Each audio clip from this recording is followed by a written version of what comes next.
Yo, what's up? What's up? It's the Ikneadlove Q&A podcast.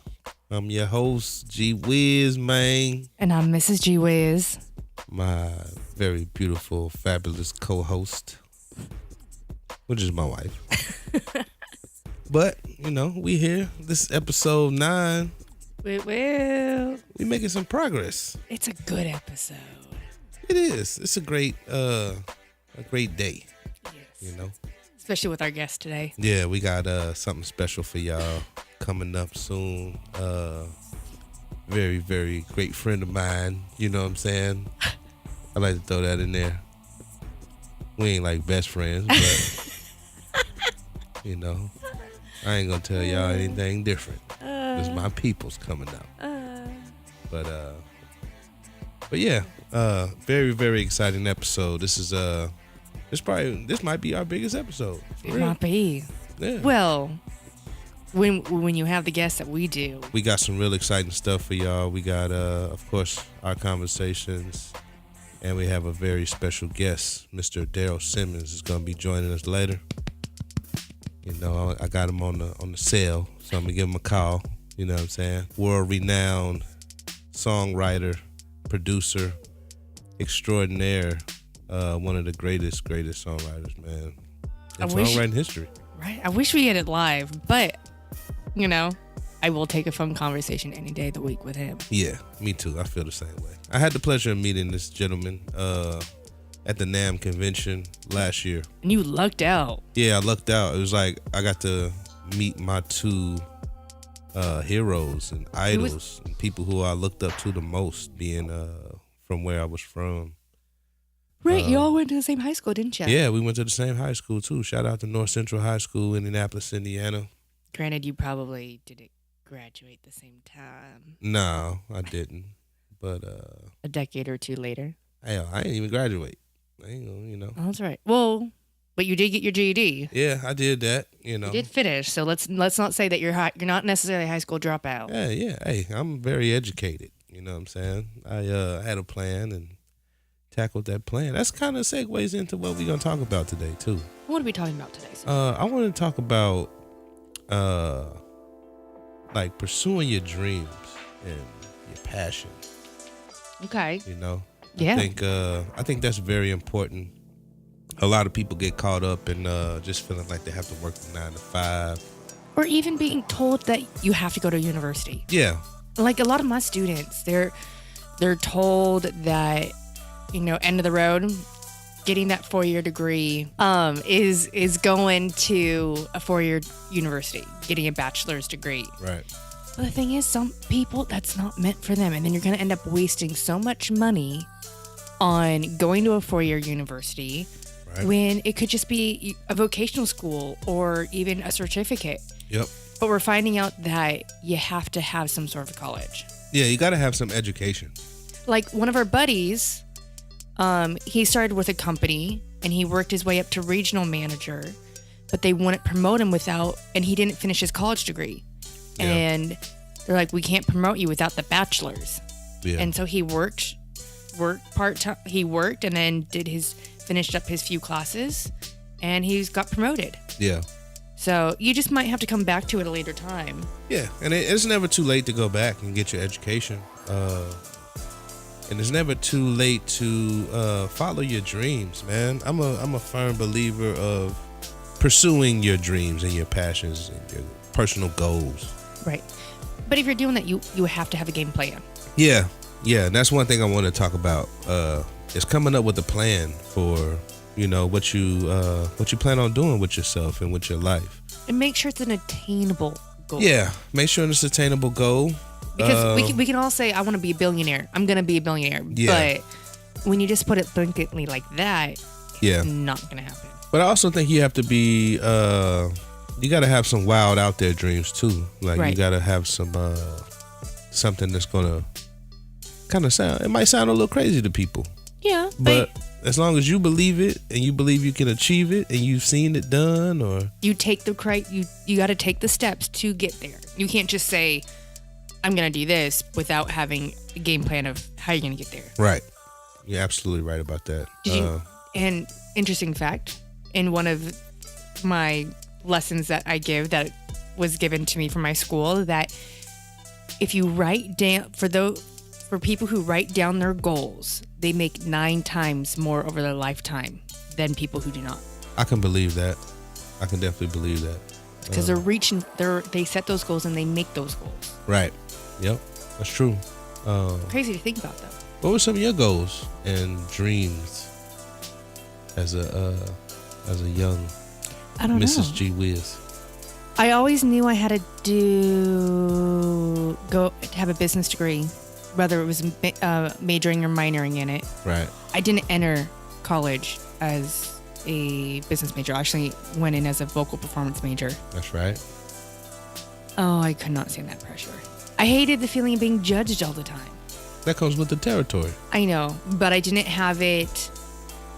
I didn't have the mindset for it. Yeah, I you have to be couldn't handle prepared for it, for sure. And Something like that, at least. And so I didn't. So I'm like, this is not my path. I'm going to go that way. And then when I also found out it was going to take me like average of 5 years to get a music degree, because a lot of those classes, which I would have to spend more outside time on, Yeah. were only worth like half credits or 1 credit. Right. So I'm like, I'm not going to be on the 5-year track. How old were you when you kind of came up with these goals or dreams, or had found this passion in yourself to do things like that? I was young in high school, but the business thing was part of the family aspect. Right. So I just kind of went into it. Yeah. So I ended up switching to business and worked out, So business manager degree. is it safe to say you were like a late bloomer when it comes to definitely late finding your bloomer. goals and passions? Right, because I ended up, after graduating, I worked for about a year or 2, because I graduated in December, not June. And I didn't find any jobs that I liked. Yeah. I had a job. I hated it, though. I remember that. And so I decided to go to culinary school. Yeah, which was one of your passions? Yeah. I didn't realize it at the time, Cooking. how much it was and how Right. much it was something that came somewhat naturally to me, which I finally kind of felt at home with. I'm like, oh, I got this. I can do this. And I wasn't struggling as much. I still had to work for it, but I didn't feel like I was struggling, and I was, trying not to drown myself in what I was going to do. Yeah. So it came a little bit easier. Yeah. I don't think there's anything wrong with being a late bloomer when it comes to finding out stuff like that about yourself, or finding yourself, you know what I'm saying? Right. As long as it happens. So what was your path? Did you always know music was your thing?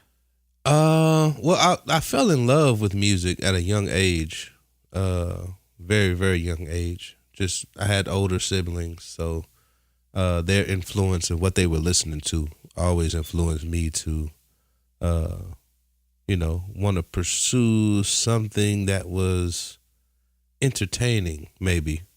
I think seeing how they were captivated by music, and then it eventually captivated me too. I think the first time I saw Breaking Part 1. Shout out to Ozone. Is that what you were showing your daughter the other day? Yeah. I put my daughter up on Breaking. That was I put my daughter up on Breaking. That was definitely the first time that I fell in love with hip hop, for sure. Breakdancing, and I'd be breakdancing in the kitchen and all that good stuff. But yeah, I think once I got to maybe about elementary school, maybe 3rd, 4th grade, I was like, you know what, man, I want to do something in music. Wow, you early. Yeah. Early bloomer. I was very early. And I was always listening to hip hop, R&B. And I started to, I think my big brother wrote me a rap one day. And then I learned it, and then I used to spit it. And I was like, oh man, this is cool.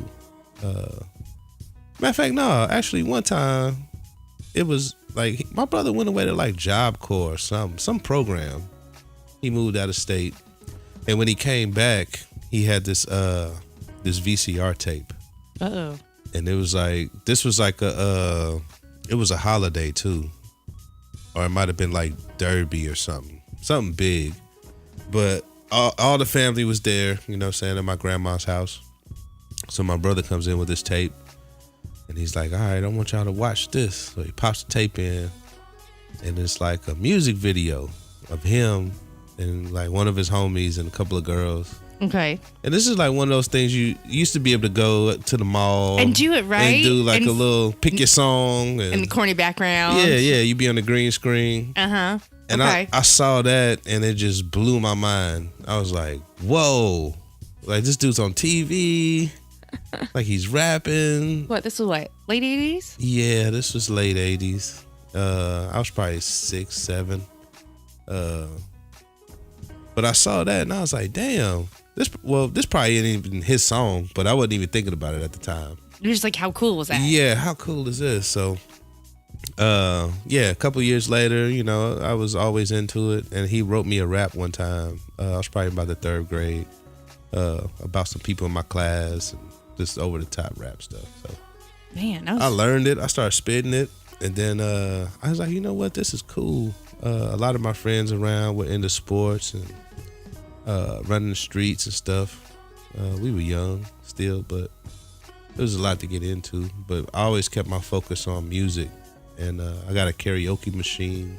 I had those too. They were awesome. Yeah, I was maybe 3rd, 4th grade. My mom got me a karaoke machine. It was one of the ones with the 2 tape decks. Right, it was kind of big, right? Yeah. Tall, and you had the microphones attached. Had the mic. And you could record on it too? Yep.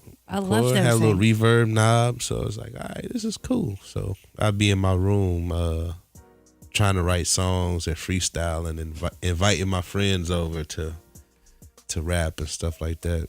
I think that's where it started. I think that was when I said, you know what, this is something that I think I want to keep working at. Very cool. And to anybody out there who wants to pursue something and has a dream, I always tell people the best thing to do is just to start doing it. You know what I'm saying? No matter how big or how small it may be, in some aspect or form, just start doing it. Just, you know, you got to start somewhere. And I think knowing as much as you can about it. So granted, you might just be a singer, but if you know how to run the board. Right. And you don't have to rely on people, or you can do your own. You'd be like, oh, hey, let's try this. Absolutely. Because if you can't do your own, or you need make a little extra money on the side, you can help other people out too. Yeah, and I'm very thankful that I had parents who believed in me and also allowed me to, you know, be creative and be loud and obnoxious. God bless those parents. And crank music and all of that stuff. And yeah, I think that's where it started for me. I had my karaoke machine, but I didn't have beats.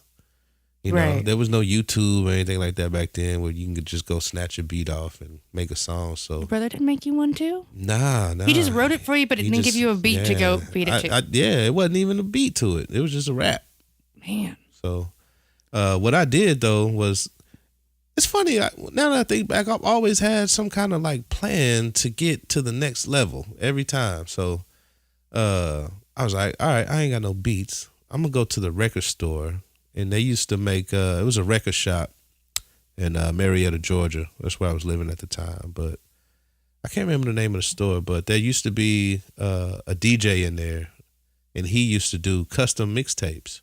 Oh, cool. Like you can go in and be like, hey, man, I want a tape with this on it. And he'd be like, all right, give me a couple days and I'll have it for you. So I went in one day and I was like, hey, man, I need a tape, nothing but beats. I want all instrumentals on the whole tape. I don't want no vocals, just all instrumental mixtape. So I got it, all instrumentals, and I was just, I was in heaven. Did he charge you a lot for those? No, it's like $5 back then. Score. Right? Score. $5 tape. That's awesome. So yeah, from that, I started recording and making little songs in my room, and I learned how to write. This is probably, 5th, 6th grade at this point. I learned how to like write songs or write raps, mimicking people that I would hear or who I was fans of. I would like emulate their style and their patterns. Very cool. I think that's how I learned how to count bars. Oh, okay. And like structure a song.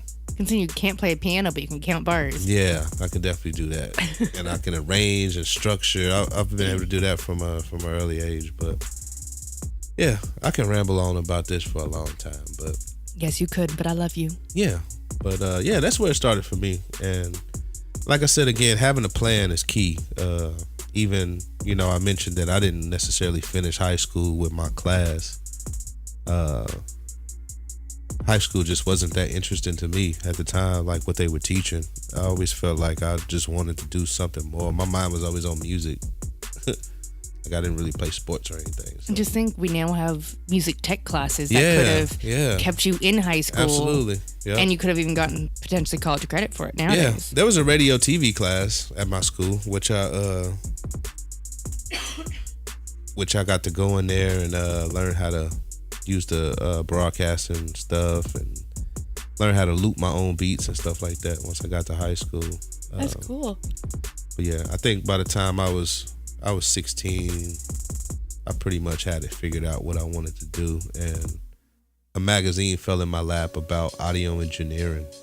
At the time, high school, wanting to record and make records and stuff like that. We didn't necessarily have the money to go to the studio or anybody to depend on to show us how to do stuff. So right.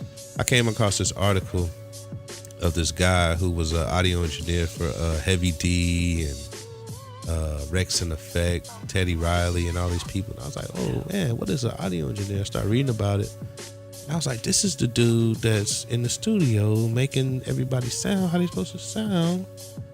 Like, damn, maybe I can learn how to do that, So from then I formulated a plan to go to school, go to Full Sail, and learn engineering so I don't have to depend on anybody, and learn how to produce my own stuff, So sometimes you have to leave where you're at sometimes too. Right. Might be scary. Yeah, it's a leap of faith that you have to take sometimes because your dreams may be bigger than your environment. Right. And if you're getting a lot of negative from your area that you're at, you might just need to leave to absolutely get a fresh start. Yeah, just to start over and kind of really find yourself and be able to surround yourself with like-minded people is the most important thing for whatever dream that you may be pursuing. Excuse me. I always encourage people to do that. If it's especially the youth, surround yourself with like-minded people. Everybody's on the same page and kind of working towards the same goals and pushing each other to be great. That's important. And beware of those negative Nancys or Debbie Downers who are always down on everything. Absolutely. They may not be best for you. Absolutely. Yeah, you got to stay away from those. Constructive criticism is much different. Yeah. Were you ever like afraid to express what you wanted to do to people? Or like even the culinary stuff? Were you afraid of how people might take it? It's a career switch for you. Like this is a big deal. Not necessarily. I think I was more afraid to take the leap of faith and just do it. Yeah. I think that's what I was afraid about. Because I always had something to fall back onto, and I was starting to get tired of just being in the office environment because I would get everything done so fast. Yeah. Okay, I'm bored now. And they're like, well, it's all done. What do you want me to do? Like, all the filing's done, all this is done, all that's done, and right. Everything's organized and clean, and I'm like, okay, let's go. Yeah. So, and I always enjoyed working in a restaurant environment just for how fast-paced it was. Time flies. That's true. I really liked expoing in I was in college. I was expoing a lot. What's expoing? It's where you put your tickets with the food and you send out the plates and everything. Oh, okay. So I didn't have to call the line because our chef did that. But it was a lot of fun. It was fast-paced, and I didn't have to deal with people for the most part. Well, I'm glad you decided to become a chef. Your stomach is certainly appreciative. I know that one. That's a fact. Our waistlines may not be doing so hot right now. Hey, we're happy though. We are happy.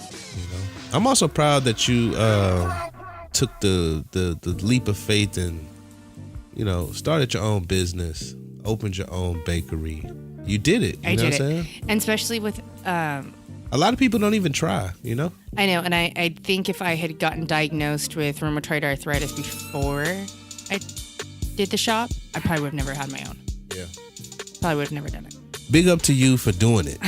You know? Thank you. And you know what? I learned a lot, and it's because I did that, it allowed me to have my current position. Right. So it helped. At the same time of closing my shop, I also got my facial diagnosis. Right. So it was all very bittersweet, but it seemed everything was happening for a reason. Yeah, I was a very big advocate for you to step out and, do your own thing. You know what I'm saying? I always thought you were talented enough. I always believed in you. I just always wondered if I was in a different location. I mean, yeah, if it was a fifth, we'd all be drunk. Right. You know what I'm saying? Yeah. But, it's all about the experience and just stepping out and doing it, Yeah.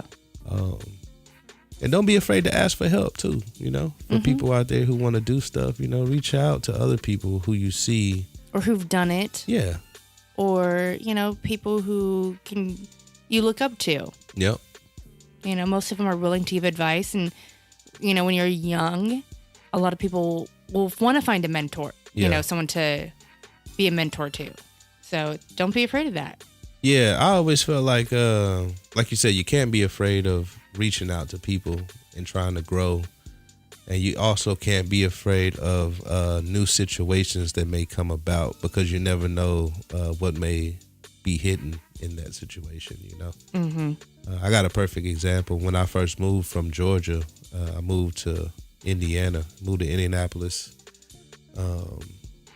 And I thought it was just the corniest place to be.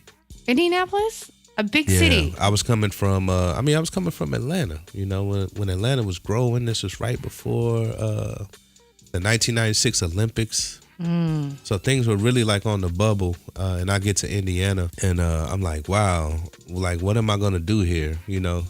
Because Atlanta was the place that was, it was on the rise for entertainment and music. And I always felt like, I'm in the perfect place, I could really excel here. And Mama said, nope, we out. Yeah, we moved, and I was really tore up behind that for a while. But there was a huge blessing in that, and the blessing was maybe in the 6th grade, and I had an art class, with a buddy of mine, Daron, who we were talking about earlier. Mm-hmm. Oh, aren't you lucky with that one? No, even more. And this is crazy because I meet Daron, and he's like, "Yo, man." We doing art in class, whatever, laughing and stuff. And he pulls out this photo. And I'm looking at the photo and I'm like, hey man, that's Babyface. He's like, yeah, man, that's my uncle. And I'm like, man, shut up, man. Whatever, man. Ain't your uncle, whatever.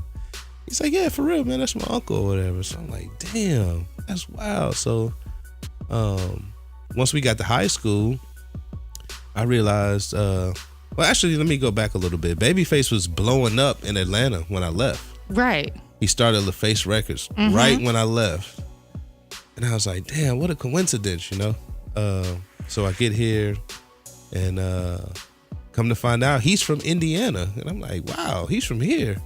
In your high school. Yeah, by the time I get to high school, like, damn, Babyface went to my high school. Daryl Simmons went to my high school. That's where they met. Yeah, so I started doing my research on these guys. I was already a Babyface fan, but at that point I started to get into the technical side of, wow, these guys write songs, Mm-hmm. They started right here in the same high school that I'm in, so this is possible. Yep. I just have to figure it out. I got to come up with a plan. And I got to figure it out. Yep.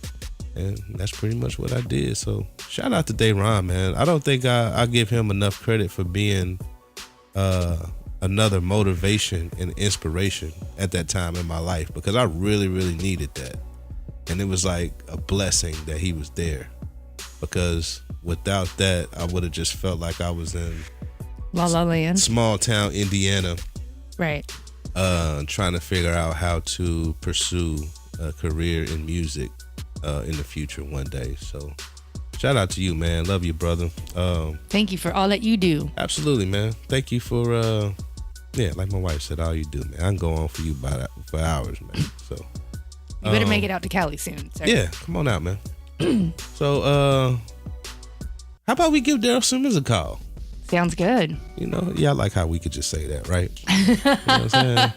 How about we get a living legend a call? So look, we're going to take a break. Then we're going to be right back with the legendary Daryl Simmons. If you don't know who it is, do your homework, y'all. It's your boy G-Wiz. And Mrs. G-Wiz. Dropping audio from the barrio. We'll be right back. Ladies and gentlemen, we are back at the Ikneadlove Q&A podcast. And we have a living legend on the line. Hometown hero. North Central alumni. One of the greatest songwriters of all time, Mr. Daryl Simmons is in the house. Make some noise, y'all.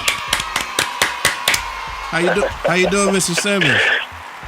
I'm doing good, man. Thanks for having me. Hey, man, we really appreciate it. I know we in a crunch for time here. We really respect your time, so we're gonna get right into it. Who were some of your favorite people to write for? Probably, Tony Braxton, Boyz II Men, TLC. Probably they just kind of jump off as far as at the top for me. But I mean, so many other people I enjoyed working with. But those are probably, I think, because they were a lot closer to us. I mean, we signed Tony, we signed TLC, so they were like our own. And then Boyz II Men, of course, they just were amazing guys. So yeah, a lot of people. That's awesome. When you did the End of the Road song, did you guys know that it was going to be such a big, timeless record like that? No, we knew it was a hit, but we didn't know it was that big of a hit. But we usually know when we finish something. We get a pretty good feeling about something when we finish. And I know that we thought it was a big record. And actually, people don't know this, but Face decided to keep it when it was done because he knew it was a big record. And it was LA and I were actually pissed at it because we were in a crunch. Another fact that people don't realize is that End of the Road was not on a Boyz II Men album. It was from the Boomerang soundtrack. That's right. A lot of people don't realize that. So we were in a crunch to get the soundtrack finished. Boyz II Men were one of the last people to record because they were headed out on a tour. So we actually had to fly to Philadelphia to get the vocals, and then we brought it back, and Face said, I can't give it away. He said, I want to keep it for my album. And me in LA were really upset because we were like, well, we felt like it would be a bigger record on Boyz II Men, and also we needed the song because we were in a time crunch. And so he said, well, let me record it. And we were like reluctant and said, well, okay. So we went in the studio, and I think Kenny may have sung the first verse and hook and took off the headphones and said, okay. He said, they can have it. So that's how that went down. Wow. But in the rest, as they say, is history. Absolutely. So what do you think about the current state of music? I mean, there's some things that I like. I think the thing that bothers me most is that so many things sound alike. I don't think anybody has anything unique or a style. I think it's just a technology sound where I think Ella Mai, SZA, and her all sound the same. They all could have done all those same songs to me. They're interchangeable. Absolutely. And they're all very good and very good songs, but I say that to say neither one of them have a unique sound because the technology makes them sound a certain way. Absolutely. And that's the part that I don't really like because we come from, of course, old school where if you think about all the records we did with people and recorded, auto-tune didn't exist. Right.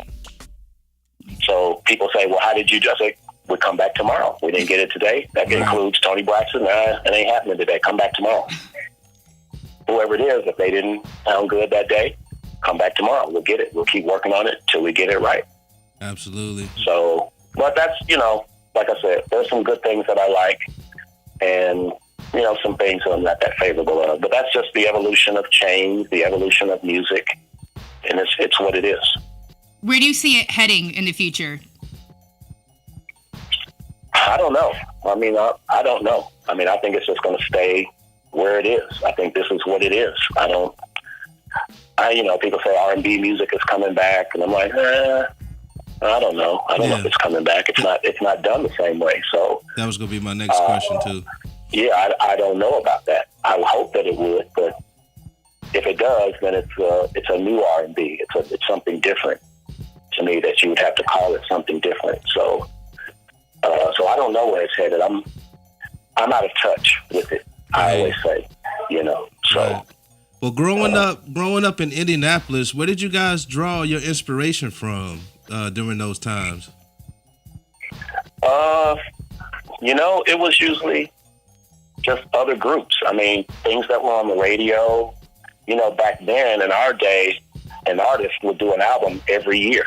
Right. An artist would come to a city at least 2 to 3 times. I know at one point I had seen Earth, Wind & Fire like 13 times in a row. Because they were such an inspiration to me. Maurice White was, but I gravitated towards what he was doing. Kenny and I both did, but I think me more than Kenny. Kenny was more of a Stevie Wonder. He was into pop music, James Taylor. He kind of leaned more that way, where I stayed pretty much R&B as a kid, which I think thus was a product of our co-writing. But for me, it was Maurice White, Stevie Wonder. Marvin Gaye was a big influence on me as far as writing love songs, because he was the first guy that I heard sing with pain, where it sounded like he was really hurt, like this happened to him. I was like, wow, this is what I want my songs to feel like. Yeah. So those are probably the biggest influences that I drew from as a kid, looking for inspiration or whatever you want to call it. Awesome. Another question I have for you. One of my wife's favorite records, man, of all time is Queen of the Night from the Bodyguard soundtrack. Can you tell us a little bit how it was working with Whitney and how that session went and things like that? Oddly, it wasn't a very good session. Wow. It was, we had been hired by Kevin Costner, who was the director or producer, whatever, and he says, I need a song called Queen of the Night. And so that was really the first thing that got it off to a bad start, because we don't write from titles. We write from our heart. We Let the music dictate what the title is. So here we are throwing a title. It's like, wow, a song called Queen of the Night? It's like, what is that? So it was a very difficult, actually, it was a difficult task. And actually, Whitney actually helped it. She came in, so she ended up being a co-writer with us. And because it was, like I said, it was difficult. You do movie stuff. Sometimes these guys they think you can wave a magic wand and just give them what they want. Right. And maybe some writers can, but we never wrote that way. And still to this day, we don't write that way. We write from music first, from chords, from a melody, and we let the melody dictate what the lyric is. So, to answer your question, it ended up okay, but it was a very difficult session because we were sort of pigeonholed into writing something, which we had we've never done that in our career. Wow. And since then, I've never had somebody say, here's the title, write a song. You know what I'm saying? Now, I can look at a movie scene, they go, okay, here's the scene, here's what's happening. I can read the script and go, okay, I got a feeling. I have an idea. Right. But it ended up turning out okay at the end of the day. And I think because Whitney had such a heavy hand in it and her influence is all over that record, that she really helped bring it together.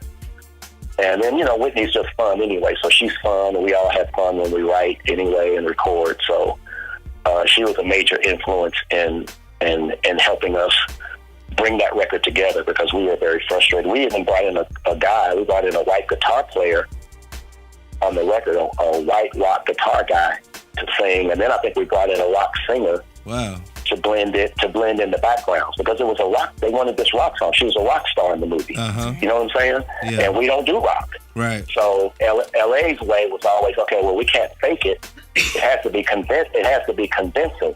So, brought in a white guy, I think, on guitar. I think we brought in a rock guy to do some of the backgrounds, and we blended his voices in with ours and Whitney. And it ended up, it worked. It ended up working. But it was a difficult task. I can say that. It was a very difficult task. Wow, that's awesome. I bumped into you and Kenny at NAMM last year in Anaheim, and I was just at a loss for words when I saw you guys, man. I was just in awe, because like I said, I'm from Indianapolis too, and you guys have been really big inspirations for me. But what I didn't get to ask you while I was there, because I was kind of fumbling over my words, I wanted to know, what is Daryl Simmons and Babyface doing at NAMM? Are you guys checking out gear? Are you there for networking purposes, or? That's all. Just gear. Yeah. That's all. We go to see what the new thing is. We had our engineer with us, and if there's something that we like, he'll tell them we like it, and he'll hook up an endorsement. And, you know, we come out of there with a few things that we may like, and we get out of there. But that's it. So Kenny went in, he went to Fender and played a couple guitars, and then he said, okay, I want this one, this one, this one. They sent him over 3 or 4 guitars, and I don't know what I liked. I'm not big on technology. I just I see what's there. I kind of follow in to what Kenny may get because we're similar. He'll say, hey, you need to get this. This is cool. Get this, get that. So, you know, I'm just not a tech head in that way. Because I used to send my engineer for years. I wouldn't even go. I'd play for his plane fare, hotel. Say, okay, go out there, bring me back the latest stuff. I don't want to go. I don't even like going to music stores. So I just want to write. I want to create. So that was it. We just went in to check out what was new, what we thought we could use to be inspired to write, because that's what it is for us. We don't want things just to have them. We want things that may inspire a song always. Okay, this got some good sounds. Oh, I know I can write a song with that sound. Awesome. So that's what it was. I think I got an exhale out of it. I got something else out of it. I don't know what it was. Not a lot for me. But Kenny, it was mostly guitars, I think, and he got an Akai, whatever that new Akai thing is or something. Oh, okay. And kind of to wrap it up, what advice do you have for kids who want to be you when they grow up? Wow, that's a tough question because things are so different. I don't know. I guess I would say you kind of have to, I don't know, you have to work at it. You can't just, it's just not an easy thing to do, I don't think. It's easier today than it was for us because when we grew up, we didn't have the internet, we didn't have YouTube, we didn't have the technology that's today. Mm-hmm. And, you know, now, in some ways, I think it's a little harder because everybody and their mama's a producer. Yeah. You know, because they got a laptop and a keyboard in their bedroom. I'm a producer. So it's somewhat diluted, but I guess I would say try to be original and try to stick to your guns, to what you believe in, because there's so many things that are similar. Nothing stands out to me. There's nothing right now that stands out to me. So I would say be original, stick to your guns. But more than anything, you got to keep working at it. You got to grind this thing out. I mean, we still work just as hard as we did before we ever had a hit record. We still, when we go in to work on something, we still approach it. As a matter of fact, Kenny said that the last time we wrote. He said, you realize we've been doing the same thing the same way since we started. There may be a different location. There may be some different equipment, but the process of it is still the same. And we're going to do it. We're going to work on it just as hard as we did whatever it was we did before. You know, and I think with a lot of kids, even kids that are successful, I think they quit when they get to that point. They go, oh, I've made it, so I can lay back. I don't have to do this as hard. Oh, I can throw out anything and it'll sell. But our belief is the opposite. Our belief is we've never made it, and whatever it is that we've done, how can we outdo it? That was always our method. Okay, we get into the road. What's next? Yeah. Okay, we got what? We got Karen White album. Okay, how we gonna outdo Into the Road? And we may not outdo it, but our thought process and approach is, let's see if we can outdo it. Right. You know, rather than resting on what you've done, you kind of got to look ahead to what you haven't done. What do I want to do? Okay, I did that. That was cool. What do I want to do? You know, like I'm doing this little small BET Christmas movie now called Throwback Holiday. And this is the first time that I was hired as music supervisor. So for me, I'm like, wow, I want to make the songs just as great as the movie is, or I want my songs to be better than the movie. Wow. Yeah. So that was my approach to writing the original music for the movie. And I think I did a pretty good job. But my approach was to make the songs just as memorable as maybe the movie would be. Like End of the Road to me is bigger than Boomerang. Yeah, absolutely. You know, Boomerang's a good movie. It's good. You got Eddie Murphy, you got David Allen Greer, you got Halle Berry, you got all these all-star people. But to me, End of the Road is better than the movie. To me, that's just my opinion. It's timeless. You know what I'm saying? Yeah, absolutely timeless, for sure. So to me, I think the message is it's a hard thing to achieve, but once you achieve it, that's when the real work starts. Absolutely. It doesn't stop. That's when it really starts, because you got to say, okay, how do I stay here? How do I stay here? If I have this window of opportunity that I need to maximize, I want to stay here for as long as I can stay here. So that means you have to constantly work at it. You have to constantly grind on it, you know. And Kenny is that way. We can write, work on a song, and he will work that song and massage it for 2 days. Yeah. And I'll be sitting there saying, "Damn, Kenny, it's cool." even to the point I can fly home back to Atlanta, and he'll call me. He goes, "Guess what?" I said, "What?" He goes, he said, "The second verse," he says, "it's just not as good as the first verse." He said, So he'll say, "I think we need to make the second verse the first verse, and we need to write another second verse." And I'll be like, "Okay," because it's always trying to make it better. Absolutely. Until it's time until the time limit is up, you constantly have to keep working it. You have to keep working it. Like most of our album projects in the past, the biggest singles from the albums were always the last song. Because when we thought we were finished, LA would always say, "All right, now we need the single." It's like, "No, we got the single." Yeah. No, we ain't got the single. We need the single. So that last record would come within the last couple of days of the deadline. And usually we pull a rabbit out of the hat at the last minute. Wow, here comes End of the Road at the end of the album. Whoa, here comes Don't Be Cruel at the end of the album. I already had Rock With You. I already had Ronnie.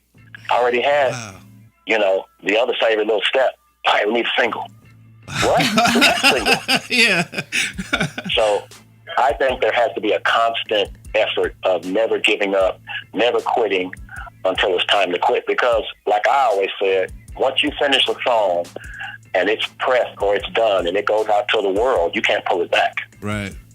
So you better be happy with it when you hear it. So today, if I got on satellite radio and I'm listening to The Groove and I hear Rock With You or I hear End of the Road, another sad love song, You Mean the World to Me, Breathe Again, I can keep going on. Can We Talk? When I hear those records, I'm like, damn, it still sounds good. Yeah. They do. You're absolutely to myself, right. Yeah. To myself, I'm in other words, I'm proud of my work. I'm proud that I worked hard at it, because 25 years later, 30 years later, when I hear it, it's like, hey, I still get chill bumps when I hear Wanye at the end of the road. Wow. Just like I did that night in the studio. Yeah. It's like, dang. So, in other words, you have to put every single ounce into it until it's time to quit. You know, and LA's thing was, it ain't over till we say it's over. That's right. That was his thing. We'd be over budget. I don't care what Rick comes to say. It ain't over till we say it's over. That was LA. That was LA being bullheaded. He was the bulldog. He would go against the grain. He didn't care what Clive Davis said. You know, me and Kenny were the little meek-mannered suburb kids. Well, Clive said we need to finish it. I don't care what he said. It ain't over till we say it's over. It ain't over till we turn it in. That's and right. so that was the work ethic and the drive that he had that pushed everybody on the team to say, okay, let's roll our sleeves up. Let's go back to work. Let's see if we can outdo what we did. So I hear records today on the radio. I'm like, wow, somebody quit on that vocal. Wow, somebody quit on that. That's so sharp, or that's so flat. Somebody quit on it. Somebody said it was good enough. Yeah. You know what I mean? Somebody thought they said it was good enough. Like, wow, who said that was good enough to put out? Yeah. I can't believe that. Those are just things I say to myself. Uh-huh.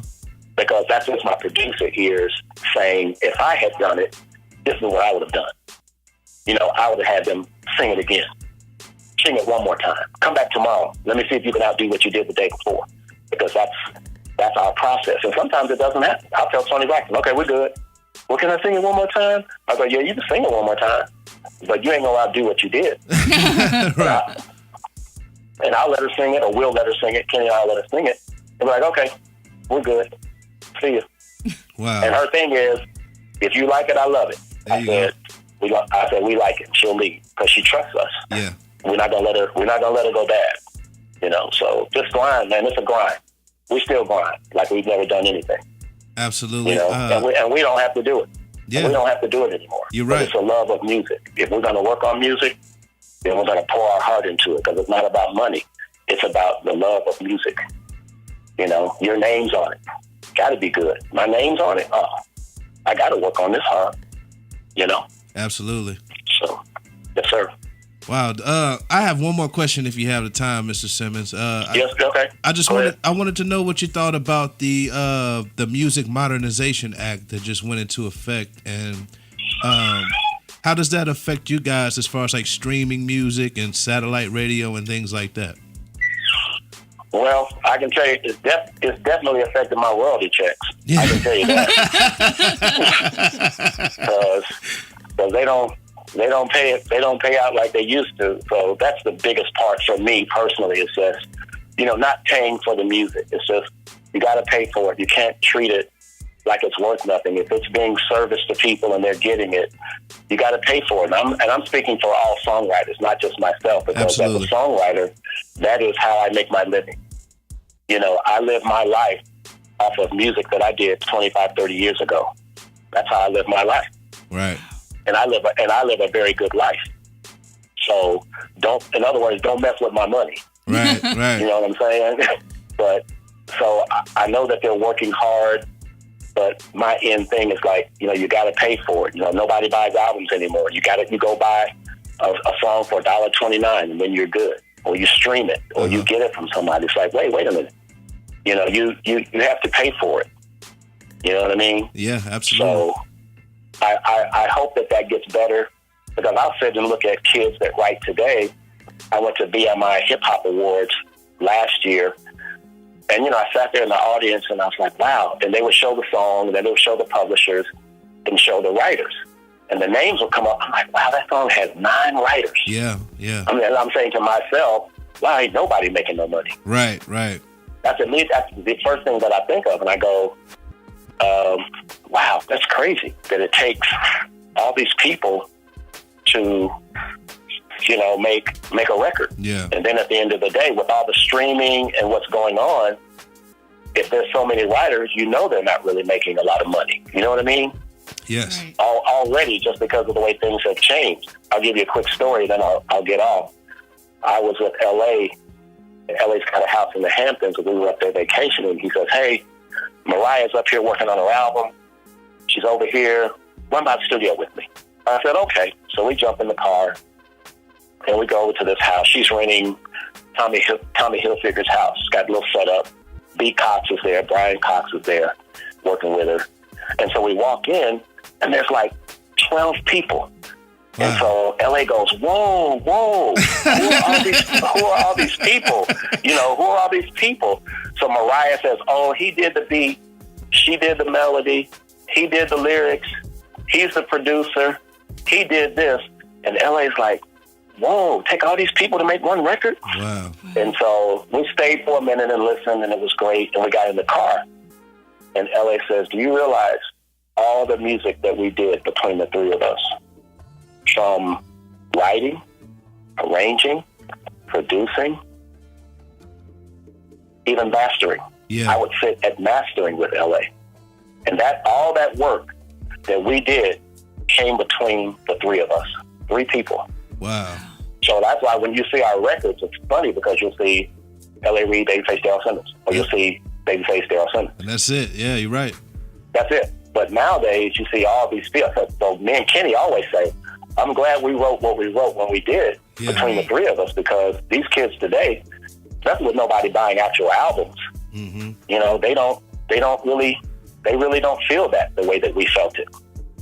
You know what I mean? Yeah. Because of the streaming and all of you can just go buy the one song that you like. In our day, no, you got to buy the album if you want that song. Yeah, absolutely. And the mechanical royalty on that was really high back then. You buy an album, CD was $15, $17 for a CD back then.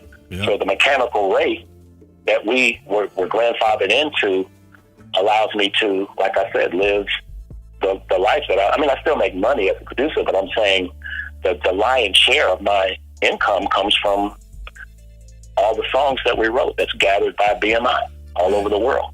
Wow. You know? So I wouldn't change anything. I wouldn't change anything about my career and when we did what we did, because we sold hardcore records, actual sales, and we did a lot of work. We did a lot of work from ground up. We didn't have an auto-tune. You know, we stayed in there and we grinded it out. You know, so I wouldn't change that for anything. And I think the music speaks for itself even today. Yeah. You know, we're kids, I sign off on stuff every week. Every week I sign off on licensing because somebody wants to use something. Rick Ross wants to use Can We Talk? Okay, cool. That's a check. You know, Ty Dolla $ign wants to use, you know, In the Mood. Okay, cool. That's a check. Go ahead and use it. And I sign off on that stuff every week. Queen of the Night is a big one that we sign off on. Queen of the Night is huge in Asia. I signed off on a video game in Korea for Queen of the Night. I'm like, okay, that's a check. I'll sign off on that. Because everything that they want a licensing for is more money for us as songwriters. Absolutely. So we always say yes. TV shows, I sign off on all the singing shows, because when kids come in, they sing so much of our music to audition, but you have to have a license to use it. So every week I'm signing off on something that somebody wants to use. The NBA used End of the Road when the season was over. Yeah. Yep. See what I'm saying? Paycheck. You know? Absolutely. So all that music that we did, it works. Our catalog works itself. It works itself, because the songs were so many of them, and then there were so many good ones that they remake all the time. You know? Yeah, absolutely. So, yes, sir. Well, man, Mr. Simmons, this has been a great conversation to have with you. My wife and I, we really appreciate your time. Thank you so much. Oh, you're welcome. Thank you, like I said, for having me. You know, I try to give information when I can to kids, because back in our day, we didn't have nobody to help us. Right. You couldn't get to anybody. We left and said, you know what? It ain't gonna happen here. We love Indianapolis, but it ain't gonna happen here. We gotta make a move and try to make it happen. And we went west, and we made it happen. Yeah, you guys made it happen for sure. Nowadays it's different. Absolutely. You know, nowadays it's different. You don't necessarily have to leave, but we had to, because there was no outlet. Right. You know, Right. There was no outlet in 1980, 1981. Yeah. You know, so it's like we got to go for it. We got to go where they say your chances are greater, and we took advantage of it, and we maximized it. And, you know, that's what we did. Well, that's awesome. Again, Mr. Simmons, we really appreciate the time. We want to tell you to keep up the great work that you're doing out there. Keep inspiring people to do great things, and Thank you. Appreciate it. It's been a pleasure. Thank you. And look for that movie, December 15th. It's called Throwback Holiday on BET. Just a little Christmas movie, but you know, listen to the music. I hope you like the music. All right. Sounds good. All right. Thank you. All right. Thank you. Thank you, guys. All right. Have a good day. You too. Bye-bye. Bye-bye. Oh man, what a great conversation, man. That just, oh man, I don't even know what to say after that. You know? Seriously, I'm giddy. It's fangirling over here, where I'm getting lost for words. Me too, man. Like I said before, I met this gentleman last year and was really at a loss for words. I didn't even know what to say at the time because I was so excited. I remember your text message.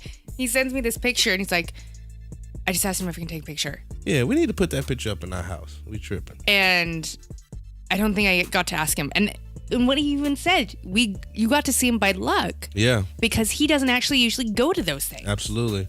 And he rarely does interviews. So that was awesome, man. Yeah. To get to sit with the living legend and talk, you know, talk about records, talk about his history. Man, I'm still on the high right now. So, yo, I think that's about it. I think that's all we got for today. I think I got to go somewhere and calm down. Seriously. All right. Go take a nap. Yeah, let's get out of here. Hopefully the listeners really enjoyed that. And hopefully y'all learned something and got inspired and can carry that over to whatever you guys are inspired to do. Whether it's music or, you know, whatever it is in your life, you know. Just keep a positive head, You know, work hard, stay focused, surround yourself with like-minded people, and don't be afraid to leave and go get it, you know? Yes. Go get it. You tired. I am. My adrenaline is coming down now after that fantastic conversation. All right, that's right, y'all. Well, look, we want to say thank you again to Mr. Simmons. Thank you very much. his brother, Mr. Daryl Simmons, the legendary. Can't thank you enough for your time. We really appreciate it. Keep creating fabulous music, Yeah, and we'll be man. looking out for your Christmas movie on That's BET. right. Y'all be ready in this December. Christmas movie coming. And when we get the info, we will make sure we let everyone know Absolutely. when it's going to air. Yeah, we're going to keep y'all in the loop on that. So, oh, man. Till the next time. Thank you very much. Yeah, we're going to check on that. Look, we fumbling over each other. We don't even know how to act right now. Episode 9. Episode 9 in the bag. We'll see y'all on 10. It's your boy G-Wiz E. And Mrs. G-Wiz. Dropping audio from the barrio. Peace. It's the Ikneadlove podcast.